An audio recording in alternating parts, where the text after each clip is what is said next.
Hello, my students.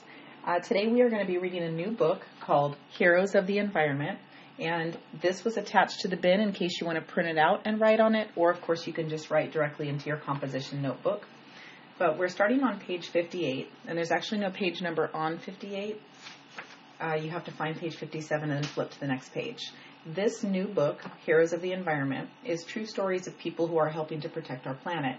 And we're just going to read one short story about a boy named Alex Lynn who found a passion and worked on it. So here we go. Recycling electronic waste. Today's technology should not become tomorrow's toxic trash. Alex Lynn, a teenager who helped write Rhode Island's e-waste law. When Alex Lynn was 11 years old, he read an alarming article in the newspaper about electronic trash known as e-waste. The article said that people were dumping their e-waste in places that should never go.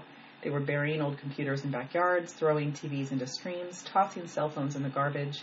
This was dangerous, the article said, because e-waste contained poisonous chemicals and toxic metals like mercury and lead.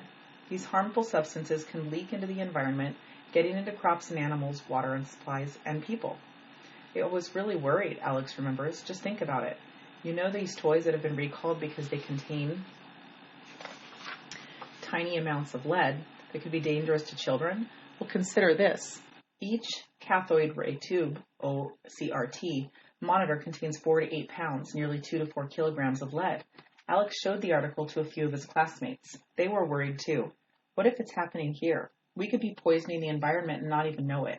Maybe we can help, Alex said. I think we should make this our next project for WIN. WIN was the Westerly Innovations Network, named for their town in Westerly, Rhode Island. 2 years before, Alex, then 9 years old, and 6 of his buddies had formed the organization to help solve community problems. All of them were part of a national program that teaches kids to become community leaders. Alex's father is a coach with WIN. He makes sure that we plan each project in a practical way, says Alex. What could they do about this problem with e-waste? How would they even start? First thing we did, Alex said, was learn more about the problem. Alex and his friends spent several weeks gathering information about the chemicals in e-waste, their effects on humans. They learned how to dispose of e-waste properly and how it could be recycled. Then, he says, we had to find out what the situation was in our town. So we sent out a survey. What they found amazed them. Of the people who answered the survey, only 1 in 8 even knew what e-waste was, let alone how to properly dispose of it. One man had dug a hole in his backyard and dumped 50 old Mac computers inside it. It was a business he had, Alex said. He bought up old computers, took the valuable parts he could resell, and then dumped everything else. He didn't see anything wrong with that. Alex and his friends went into action. They advertised in the local newspaper and distributed notices to students asking residents to bring their unwanted electronics to the school parking lot. The drive lasted 2 days, and they collected over 21,000 pounds of e-waste, including the school system's obsolete computers, which were being stored in an old school bus. The next step was to set up a permanent e-waste drop-off center for the town and to find a responsible company to recycle the waste. That was when Alex and his friends learned another scary fact about e-waste. Some irresponsible recycling companies don't break down the e-waste and dispose of it safely themselves.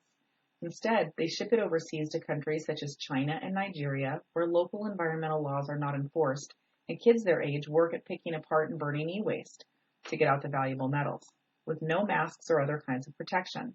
After a while, these kids get very sick. We checked carefully online to make sure the company we chose did not do this, Alex said.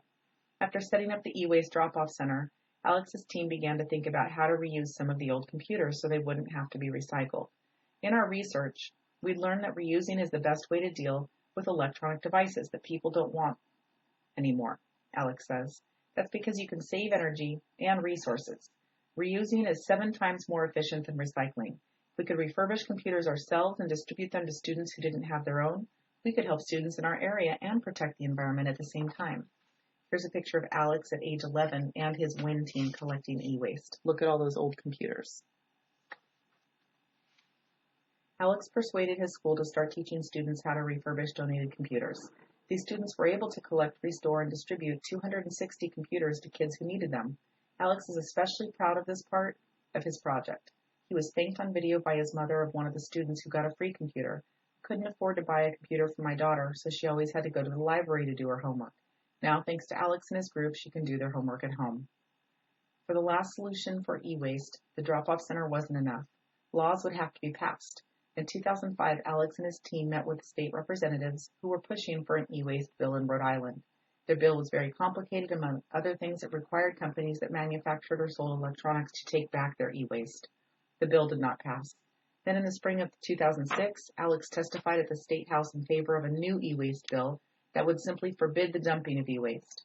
He and other supporters talked to legislators, made slide presentations, collected more than 370 signatures. This time they won. The bill became law on July 8, 2006, making Rhode Island the fourth state in the nation to create legislation for the safe disposal of e-waste.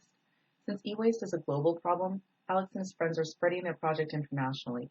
With the help of business sponsors, they now have WIN teams in Mexico and 3 African countries. In 2007, they shipped a full reimbursement media center, including 10 computers, a printer, a scanning and copying machine, projector, and a projection screen, to a school in Mexico City. During spring break, they visited the school and made presentations to help educate the students about e-waste.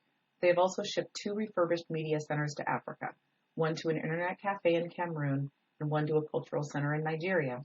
Because of the work of people like Alex and his team, more and more people are getting the message about the safe disposal of e-waste. As Alex says, today's technology should not become tomorrow's toxic trash.